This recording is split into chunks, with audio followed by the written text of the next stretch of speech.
বন্ধুরা ৯ ম্যাচের ভিতর ৬টা ম্যাচ জিতে কলকাতা নাইট রাইডার্স কিন্তু প্রায় সেমিফাইনালের কাছে পৌঁছে গিয়েছে। আর মাত্র দুটো ম্যাচ জিততে পারলেই কিন্তু আনঅফিসিয়ালি হলেও কেকেআর সেমিফাইনালে পৌঁছে যাবে। তো এবছর কিন্তু আইপিএলে কেকেআর দারুণভাবে ডমিনেট করছে। গত ম্যাচটা একটা খারাপ ম্যাচ ছিল, কেকেআর এর একটা লজ্জাজনক হার হেরেছিল।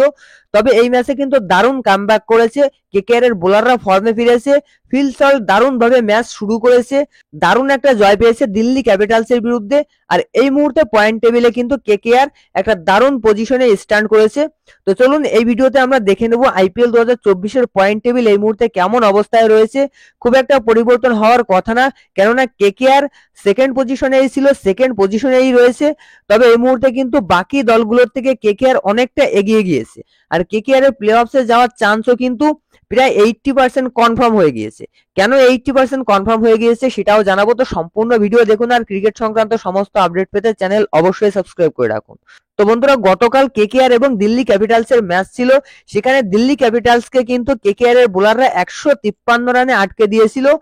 সেখানে ফিল সল্ট, শ্রেয়াস আইয়ার, ভেঙ্কটেশ আইয়ার মিলে কিন্তু দারুণভাবে রানটা শেষ করেছে এবং ম্যাচটা 7 উইকেটে জিতেছে। আর তার পরিপ্রেক্ষিতে কিন্তু কেকেআর এর পয়েন্ট হয়ে গিয়েছে 12। 9 ম্যাচের ভিতর 6টা জিতেছে, মাত্র 3টে ম্যাচ হেরেছে। এখনো কেকেআর এর হাতে কিন্তু 5টা ম্যাচ বাকি রয়েছে। আর এই 5টা ম্যাচের ভিতর থেকে কিন্তু কেকেআর যদি দুটো ম্যাচ জিততে পারে তাহলে অবশ্যই সেমিফাইনালে পৌঁছাবে। আর যদি 3টে ম্যাচ কোনোভাবেই জিতে যায় তাহলে কিন্তু আর কেউই আটকাতে পারবে না কেকেআর এর সেমিফাইনাল। তো চলুন পয়েন্ট টেবিলটা একবার দেখে নি কি অবস্থায় রয়েছে। তো নাম্বার 1-এ তো রাজস্থান রয়্যালস রয়েছে। 9 ম্যাচের ভিতর 8টা জিতে 16 পয়েন্ট নিয়ে কিন্তু আনঅফিসিয়ালি প্লে-অফসে পৌঁছে গিয়েছে। কেকেআর 9 ম্যাচে 6টা জিতেছে, তাদের পয়েন্ট রয়েছে 12। চেন্নাই সুপার কিংস 9 ম্যাচে 5টা জিতেছে, তাদের পয়েন্ট 10। সানরাইজার্স হায়দ্রাবাদ 9 ম্যাচে 5টা জিতেছে, হায়দ্রাবাদেরও কিন্তু পয়েন্ট 10। লখনৌ সুপার জায়ান্ট কিন্তু 9 ম্যাচে 5টা জিতেছে, তাদের পয়েন্টও 10। দিল্লি ক্যাপিটালস 11টা ম্যাচে 5টা জিতেছে, দিল্লি ক্যাপিটালসেরও কিন্তু পয়েন্ট 10। তবে এখনো পর্যন্ত কিন্তু সিএসকে, এসআরএইচ, এলএসজি এবং দিল্লি ক্যাপিটালস এই 4টে দলের 10 করে পয়েন্ট রয়েছে। সেখানে Chennai Super Kings, Sunrisers Hyderabad এবং লখনৌ সুপার জায়ান্ট এই 3টে টিমের কিন্তু সমান পরিমাণ চান্স রয়েছে প্লে অফসে কোয়ালিফাই করার। তো ধরে নিন রাজস্থান রয়্যালস এবং কেকেআর অর্থাৎ কলকাতা নাইট রাইডার্স এই দুটো দল প্লে অফসে যাচ্ছে। আর বাকি সিএসকে, এসআরএইচ এবং লখনৌ সুপার জায়ান্ট এই 3টে দলের থেকে কিন্তু যে কোনো দুটো দল প্লে অফসে যাবে। আমার মনে হয় চেন্নাই সুপার কিংস এবং লখনৌ সুপার জায়ান্ট এই দুটো দল কিন্তু প্লে অফসে যেতে পারে। সানরাইজার্স হায়দ্রাবাদ কিন্তু মাঝখান থেকে বাদও পড়ে যেতে পারে। সেরকম একটা পরিস্থিতি কিন্তু সানরাইজার্স হায়দ্রাবাদের ভিতর চলে এসেছে, কেননা সানরাইজার্স হায়দ্রাবাদ কিন্তু পরপর দুটো ম্যাচ হেরে গিয়েছে।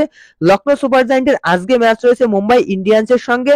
মুম্বাই ইন্ডিয়ান্স কিন্তু খুব একটা ভালো খেলছে না, সুতরাং লখনৌ সুপার জায়ান্ট কিন্তু মুম্বাই ইন্ডিয়ান্সের সঙ্গে ম্যাচটা জিতে যেতে পারে।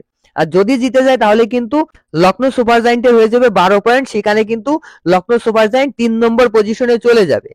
তো কেকেআর কিন্তু দারুণ পজিশনে রয়েছে। আইপিএল 2024-এ কেকেআর এ গৌতম গম্ভীর ফিরেছে, কেকেআর এর ফর্মও কিন্তু ফিরেছে, দারুণ ভাবে ডমিনেট করছে। তবে একটা টিমের সম্পর্কে কিন্তু খুব একটা কেউ বলছে না, সেটা হচ্ছে রাজস্থান রয়্যালস। তো দেখো রাজস্থান রয়্যালসে যেমন ভালো ভালো প্লেয়ার রয়েছে তেমনি একজন দারুণ ক্যাপ্টেন কিন্তু ক্যাপ্টেন্সি করছে। সঞ্জু স্যামসনকে কিন্তু আপনারা ইগনোর করতে পারবেন না, সে কিন্তু দারুণ পারফরমেন্সও করছে এবং দারুণ ক্যাপ্টেন্সিও করছে।